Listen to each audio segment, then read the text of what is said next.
En 2019, on peut déjà le dire, le mot qui aura le plus résonné dans les ateliers, les séminaires et autres débats autour du futur de l'Afrique sera certainement le mot démographie.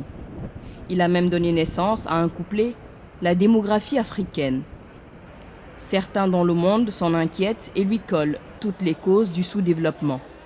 D'autres, plus positifs et plus constructifs, ont entrepris d'en évaluer les dividendes pour dégager de l'évolution de la population d'un pays une croissance économique.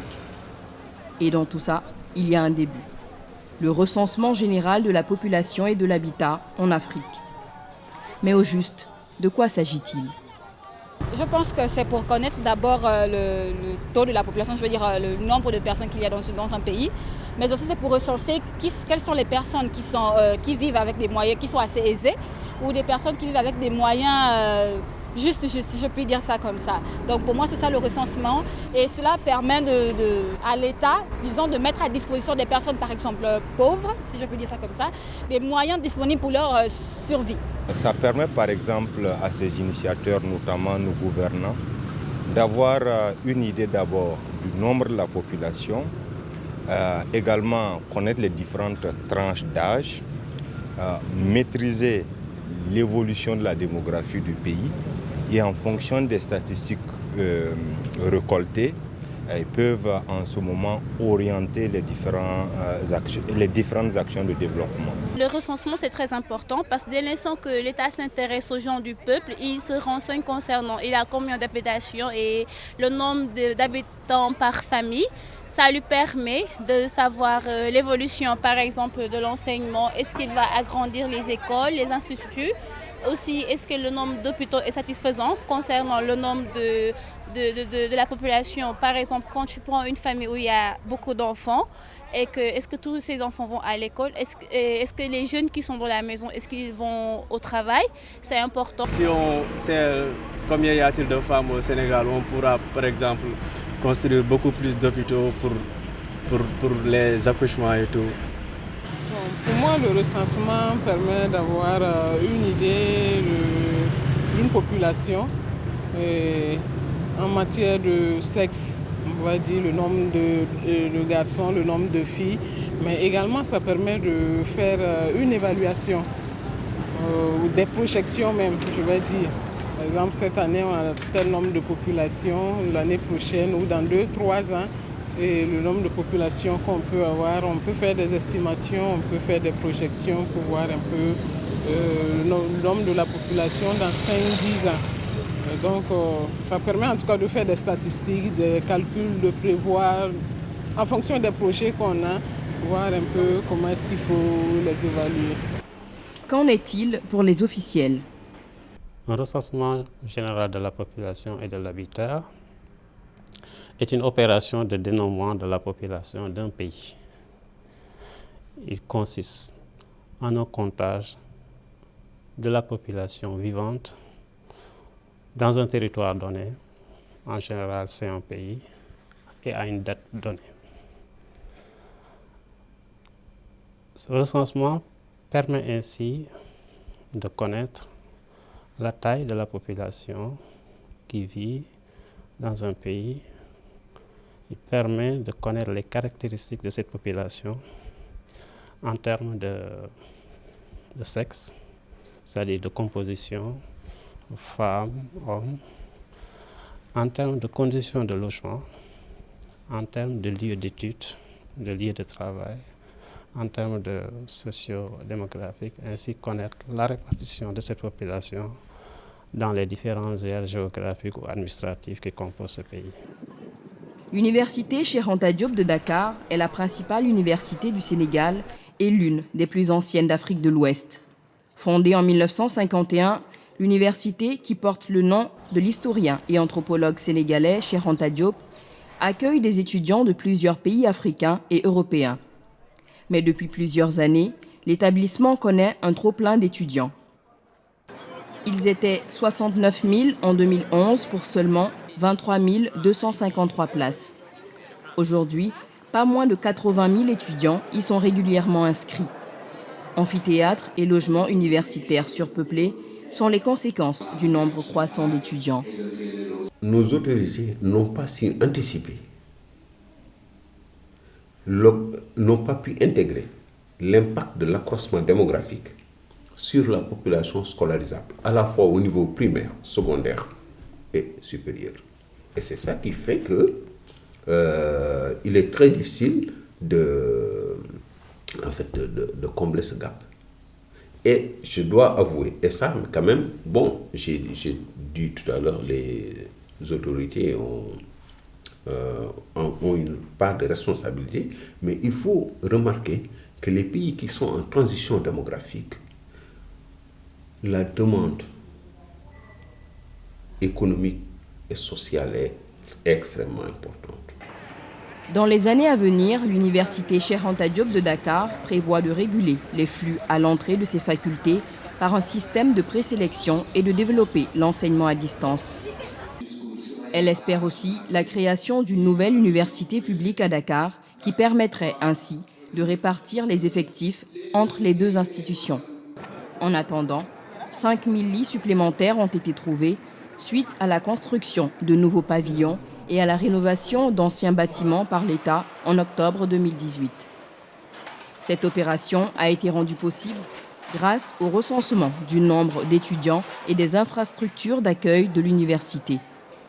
En 2015, la communauté internationale s'est engagée à travers l'agenda 2030 à éliminer toutes les formes de pauvreté, à lutter contre les inégalités et le changement climatique, tout en faisant en sorte que personne ne soit laissé pour compte. Cet agenda de développement constitue, avec ses 17 objectifs, ses 169 cibles et ses 232 indicateurs, un appel universel à l'action et couvre un large éventail de questions de développement social et économique en mettant l'accent sur les plus vulnérables. Il présente ainsi la vision d'un monde transformé en 2030. Cette promesse de ne laisser personne derrière fait peser sur les gouvernements et la communauté statistique une forte demande en données de population de haute qualité. Nous sommes en train de préparer le round de recensement général de la population et de l'habitat 2020 parce que régulièrement nous mettons les pays en groupe, en cohorte pour nous assurer que sur la décennie que les pays qui n'ont pas organisé de recensement puissent l'organiser donc dans une fourchette de 10 ans. Et c'est un exercice extrêmement important parce qu'il permet un peu d'identifier un peu les progrès qui sont réalisés en matière de développement économique et social. Par exemple, de voir un peu là où se trouvent les poches de pauvreté, d'identifier un peu les inégalités donc, au niveau des différents groupes, de différentes natures, mais également et surtout de peaufiner les politiques publiques pour répondre aux besoins de ces populations. Et vous voyez donc que c'est extrêmement important d'avoir ce round 2020, donc qui sera le seul round, j'allais dire un peu, de recensement qui nous sépare un peu du deadline de 2030. Depuis les indépendances en 1960, la Côte d'Ivoire, par exemple, n'a procédé qu'à 4 recensements de sa population. Le dernier recensement, qui date de 2014, a eu un retard de plus de 6 ans. Le pays comptait alors 23 millions d'habitants. L'UNFPA a estimé que le recensement de 2014 dans ce pays n'avait pas toutes les caractéristiques permettant de faire usage au niveau statistique de la planification du développement. La Côte d'Ivoire s'est donc engagée à recommencer cette opération en mars 2020. Les données réelles sur les chiffres de la population africaine restent souvent problématiques vu l'irrégularité ou l'absence de recensement général de la population et de l'habitat dans certains pays. D'un pays à un autre, les réalités ne sont pas les mêmes. Je dis bien, les pays européens peuvent se passer du recensement parce que leur état civil fonctionne. Quelqu'un qui naît en Europe, quelqu'un qui décède, quelqu'un qui change de localité est répertorié par le service de la population. Ici, nous recommandons d'organiser un recensement tous les 10 ans parce que le recensement coûte cher. 2, c'est une opération éminemment complexe. 3, On a appris à calculer des indicateurs sur une période intercensitaire de 10 ans. Je donne juste un exemple. Si on veut regarder est-ce qu'un système de santé est performant, on peut faire des évaluations. Mais un des excellents indicateurs, c'est le gain annuel moyen en espérance de vie sur une période intercensitaire de 10 ans, qui est en fait un indicateur qui varie entre 0 et 1.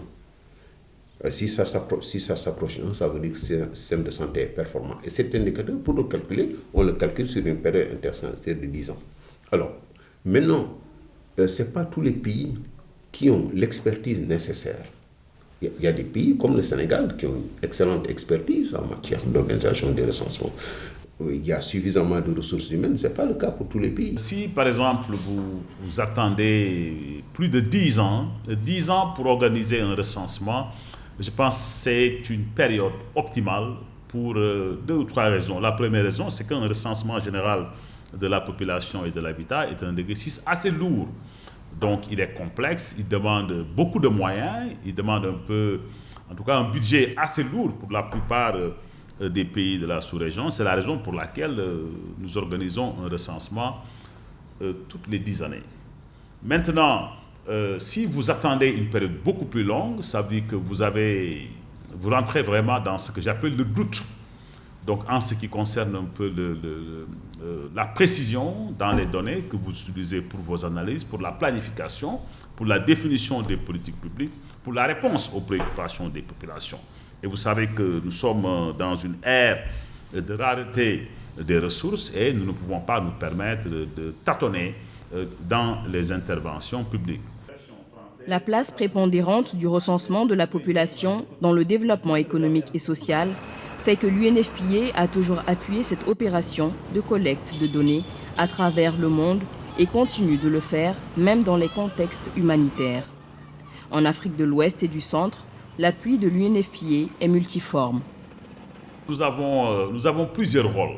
Je disais tout à l'heure que c'est un exercice complexe, un exercice qui demande des ressources assez importantes. Je pense que la plupart des pays de la sous-région, en tout cas, ont des difficultés donc, à financer sur leurs ressources propres, mais également des opérations sensibles, surtout dans certains endroits où nous avons un peu ou bien l'instabilité ou d'autres formes de difficultés qui font que l'engagement d'une institution, j'allais dire un peu indépendante, compétente, respectée, qui assure un leadership mondial dans ce domaine est important. En plus, naturellement, des aspects de renforcement de capacité, de partage d'expériences, d'utilisation de nouvelles technologies, de nouvelles méthodes qui ont fait leurs preuves ailleurs.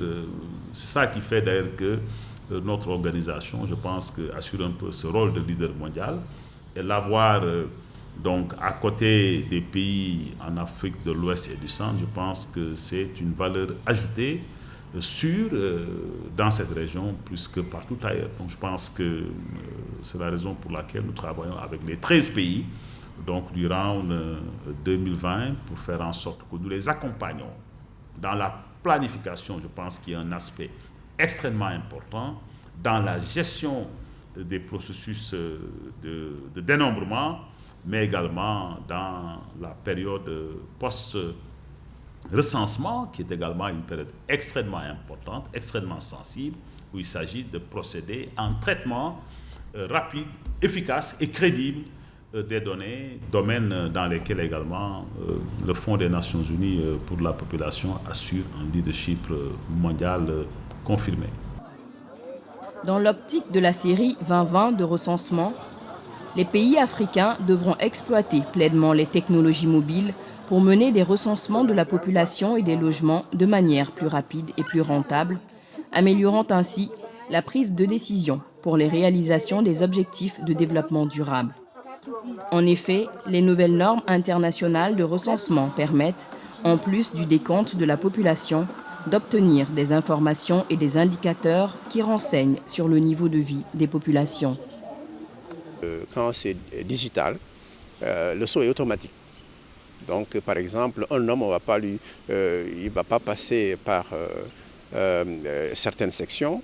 comme une femme, par exemple, qui n'est pas dans l'âge de la reproduction, on ne va pas lui poser des questions qui correspondent à ça. Et ces sauts sont automatiques, ça minimise beaucoup d'erreurs qui ne sont pas forcément visibles quand on fait le questionnaire à papier et qui doivent être traités après, pendant le traitement, pour pouvoir faire les corrections nécessaires. Donc, ça, c'est une évolution.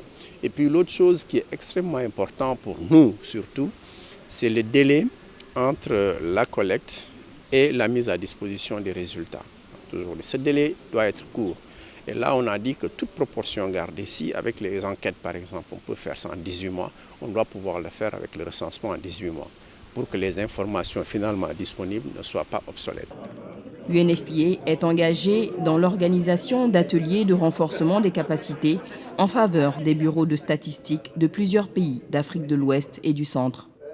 Objectif, améliorer les capacités techniques et opérationnelles des pays pour planifier et mettre en œuvre les recensements de la série 2020 conformément aux normes internationales. Dans notre contexte particulier du Cameroun, nous sommes en train de réaliser notre 4e recensement général de la population et je pense que les acquis que nous aurons ici va nous permettre effectivement de bien mener jusqu'à bout notre recensement. Ce n'est pas toujours facile de mobiliser les ressources nécessaires pour respecter le calendrier. Parce que quand on dit 2020, c'est sur une période de 10 ans. Vous devrez avoir réalisé les recensements dans vos pays, mais nous avons vraiment ces difficultés-là à mobiliser l'ensemble des ressources nécessaires pour respecter le calendrier de réalisation. Alors cet atelier est j'allais dire, tombe à pic, puisque c'est un partage d'expérience. Nous venons de suivre l'exposé d'Éthiopie, qui a eu organisé aussi en utilisant les PDA.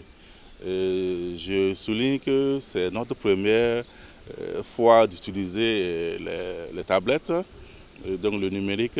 Et donc, au cours de cet atelier, je vais acquérir d'autres expériences qui vont me permettre d'aller partager aussi avec mes collègues du pays. Le dernier recensement général de la population et de l'habitat au Sénégal, par exemple, remonte à 2013. Selon les projections démographiques de 2017, la population sénégalaise est estimée à 15 256 346 habitants, avec 50,2% de femmes et 49,8% d'hommes. Plus de la moitié des personnes vivant dans ce pays résident en milieu rural, soit 53,5%, contre 46,5% de citadins. Au Sénégal, c'est l'ANSD, l'Agence nationale de la statistique et de la démographie, qui est en charge de l'opération du recensement général de la population et de l'habitat. Il faut vraiment savoir s'organiser, mettre une organisation qui permet vraiment de couvrir l'ensemble du territoire national. Il y a des difficultés qui relèvent de la capacité et de l'utilisation de ces nouvelles technologies-là.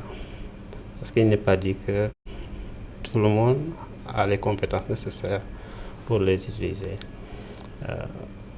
Il y a des difficultés aussi d'ordre technique. Il faut avoir les capacités humaines nécessaires pour faire ces recensements-là. Et d'autre part, il y a des difficultés d'ordre financier. Souvent, c'est les difficultés les plus prégnantes parce que les recensements, ça coûte énormément cher. Et il faut donc essayer d'être le plus prévisible possible avec une planification qui permet vraiment aux autorités de prendre les dispositions nécessaires pour que le recensement puisse vraiment avoir lieu.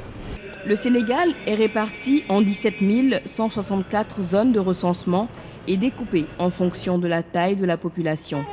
Chacune de ces zones est confiée à un agent recenseur. Le Sénégal comptait 13 508 715 habitants en 2013. Le bureau de la cartographie est chargé de mettre à jour les informations collectées depuis le dernier recensement. Notre travail au niveau du bureau de la cartographie censitaire, en rapport avec tout ce qui est recensement, mise à jour de la population et autres, c'est d'abord la mise à jour de la base de 2013, la base cartographique et numérique de 2013. Donc le travail consiste à former les gens de terrain d'abord, à les accompagner sur le terrain, à rentrer au niveau, à vérifier l'information au niveau des concessions, d'actualiser ces informations-là, de voir le nombre de ménages et de faire une estimation du nombre de la population, voilà, en vue des enquêtes et du recensement. D'abord, la cartographie permet d'avoir le travail qui est fait en amont, le travail d'estimation, le travail d'abord de vérification du terrain, de l'état des pistes, de l'accessibilité et un peu essayer d'estimer pour comprendre après la charge de travail que l'on doit allouer à chaque agent enquêteur. Toujours dans les locaux de l'Agence nationale de la statistique et de la démographie du Sénégal, nous avons visité le bureau de la cartographie numérique ou digitalisation. Ici, les assistants numériques personnels sont utilisés depuis le dernier recensement de 2013. Les géomaticiens sont cette matinée en pleine préparation de la cartographie du port autonome de Dakar. La géomatique consiste au moins en 3 activités distinctes: la collecte, le traitement et la diffusion des données géographiques. Aussi bien pour le projet de cartographie du port que pour tous les projets de cartographie que mène l'ANST. Donc aujourd'hui, il y a les avantages d'avoir une vue globale du territoire, donc à partir des images satellitaires. Et ça nous permet d'avoir une exhaustivité de l'information collectée, de faire des vérifications de conformité et pour qu'on évite qu'il y ait des omissions ou bien des doubles comptes. Voilà ce type d'avantages-là. Ça nous permet aussi d'aller très rapidement dans la mise en œuvre, par exemple, des projets de cartographie. Donc avant, les projets étaient manuels et ça prenait beaucoup de temps et ça coûtait beaucoup d'argent.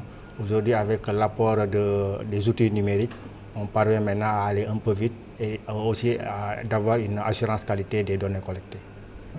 Au moment où l'UNFPA, le Fonds des Nations Unies pour la population, se prépare à célébrer les 25 ans de mise en œuvre du programme d'action de la CIPD, la conférence internationale pour la population et le développement en novembre 2019 à Nairobi au Kenya, tous les chefs d'État et de gouvernement sont invités à accorder plus d'intérêt à l'organisation des recensements en tant qu'outil d'aide à la prise de décision. Je voudrais lancer un appel aux pays de la sous-région, mais également à tous les partenaires qui puissent accompagner, qui puissent en tout cas bien planifier ces processus de recensement, donc qui d'ailleurs touchent plus de la moitié des pays de la sous-région. Et deuxièmement, que ces processus puissent être très bien planifiés, y compris la période où ces processus se déroulent dans chaque pays, mais également que les pays puissent être accompagnés pour qu'il y ait un traitement efficace, un traitement rapide des données qui vont ressortir de ces recensements de la population, mais qu'on ne s'arrête pas là. Lorsque les données seront disponibles, je pense qu'il faudra également que les politiques publiques puissent être ajustées, donc pour être en phase avec ce qui ressort un peu de ces recensements et qui signalent les poches, les endroits où les actions sont indispensables si nous voulons gagner le pari des objectifs de développement durable. Les Nations Unies insistent sur la nécessité de faire de l'assurance qualité une partie intégrante du processus de recensement du cycle 2020. La Commission de la statistique de l'ONU a défini depuis les recensements des années 60 les principes et recommandations concernant les recensements de la population et des logements. Ces principes et recommandations, qui sont révisés périodiquement pour les adapter à l'évolution des contextes nationaux et internationaux, sont un guide mis à la disposition des pays pour les aider à planifier et à exécuter leur recensement de la population en respectant les normes de qualité.